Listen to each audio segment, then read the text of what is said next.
Hey there, welcome to another episode of WYT. What's your take on why it's falling? And let's get down to the NBA Finals. Today would have been Game 7, but the Bucks took care of that in Game 6, and the Milwaukee Bucks are your NBA champions of the 2020-21 season. What a great game. And a pretty good series, I thought. Went 6.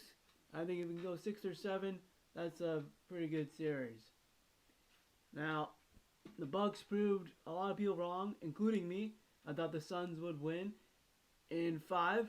Then when it didn't look like they were going to win in 5, I thought they would win 7. But the Bucks proved me and a lot of people wrong that they could close out the Suns even after being down 0-2.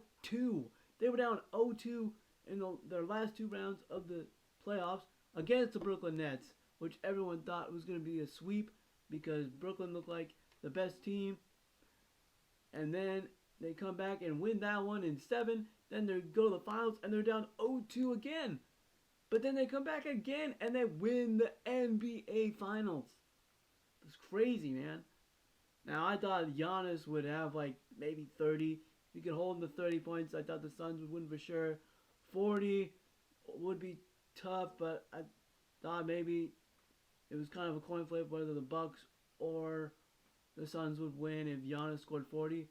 But he scored 50 points. That's right, 50 points. He played amazing. He came up in the clutch. He showed why he's a 2-time league MVP, why he's not a star in the league. He's a superstar.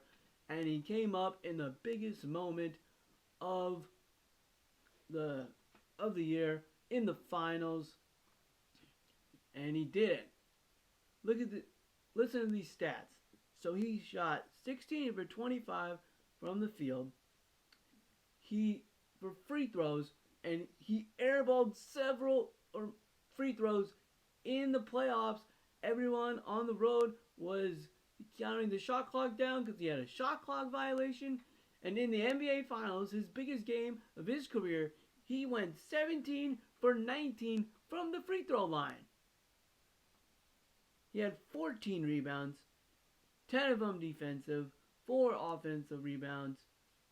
Again, like I said, he scored 50 points. His plus minus was plus 10. So when he was in the game, the Bucks had a 10-point advantage on the Suns. Just amazing game by Giannis of coming in the clutch and giving us one of the great NBA Finals performances. The second leading scorer was Middleton, who didn't even score 20 points. He had 17 points. So Giannis really carried this team and came through, and it was just unbelievable. But Middleton had a good series. He averaged 24 points for the series. I think if Giannis doesn't have that big game, then it's really a toss-up. Do you give Giannis or Middleton the series MVP, NBA Finals MVP award? But then obviously you cannot give it to Giannis after Game 6, what he did. Now, wasn't the greatest shooting night for both teams. I mean, shooting in the 40s in the NBA is pretty good. But for the series, I think it was like one of the lowest shooting performances for both teams. The Suns shot 38 for 86, 44%, and the Bucks shot 87 for 37 for 87, 45% as a team. And I thought the first quarter was awful. It was like 5-6 with like 8 or 7 minutes to go. Neither team could make a basket, it looked like. They both looked tense. Obviously, you probably do feel a little tense. NBA Finals, the Bucks, all they got to do is win one more game. And the Suns, they have to win this game, keep their season alive. So I guess you could understand them being a little tense. But it wasn't the greatest first quarter. I thought both teams really struggled in the first quarter. There was and then in the third, at one point in the third quarter. At one point, the Suns were like shooting like 6 for 10, and the Bucks were like 1 for 10 or 1 for 11. And the Bucks were lost if Giannis was out, obviously, because it was just Giannis really carrying this team. Devin Booker and Chris Paul, Devin Booker kind of really seemed to struggle. I thought a little bit. He scored 19 points, but only shot 8 for 22, 0 for 7 for threes. His plus minus was a negative 15, but Booker, he's like 23.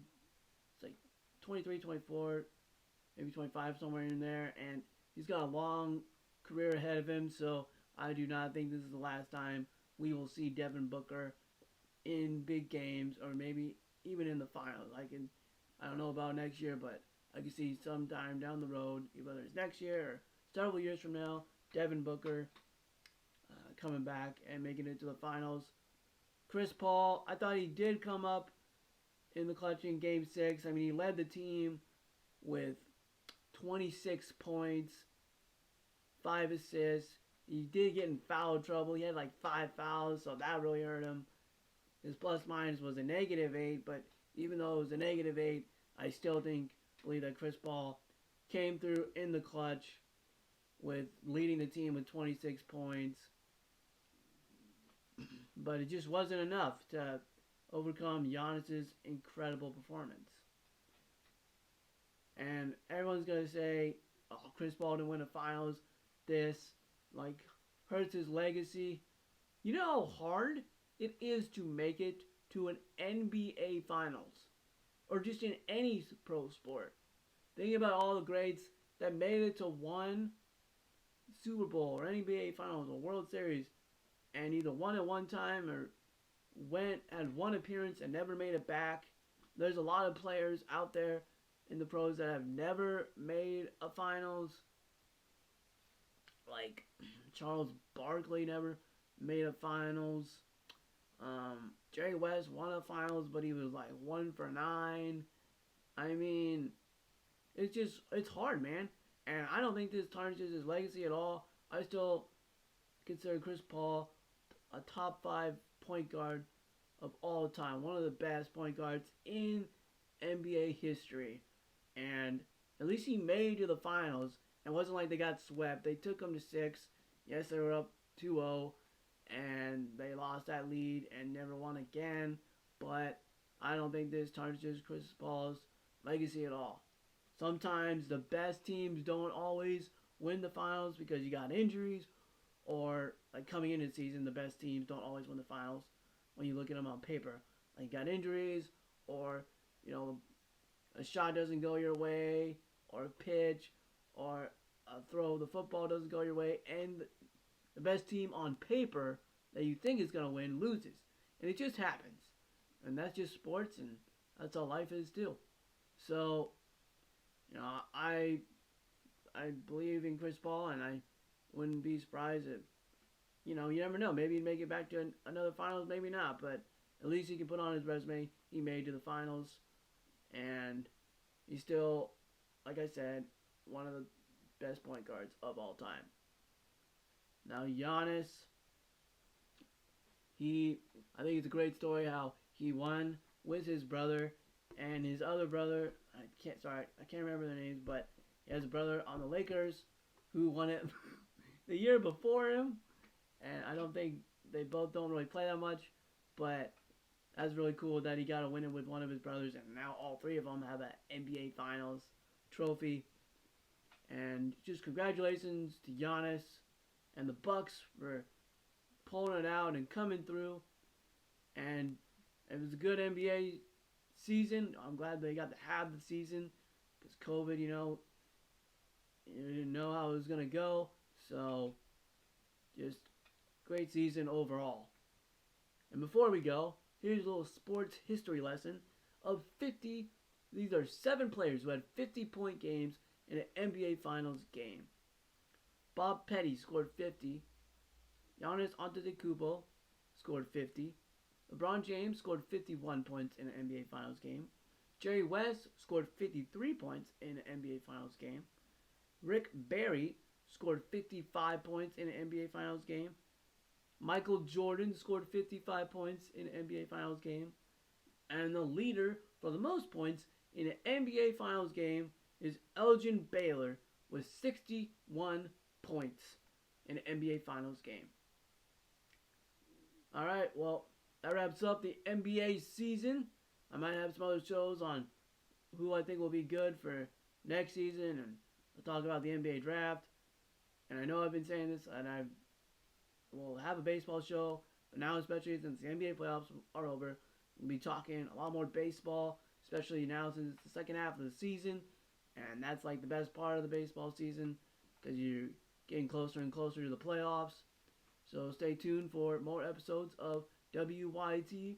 What's your take?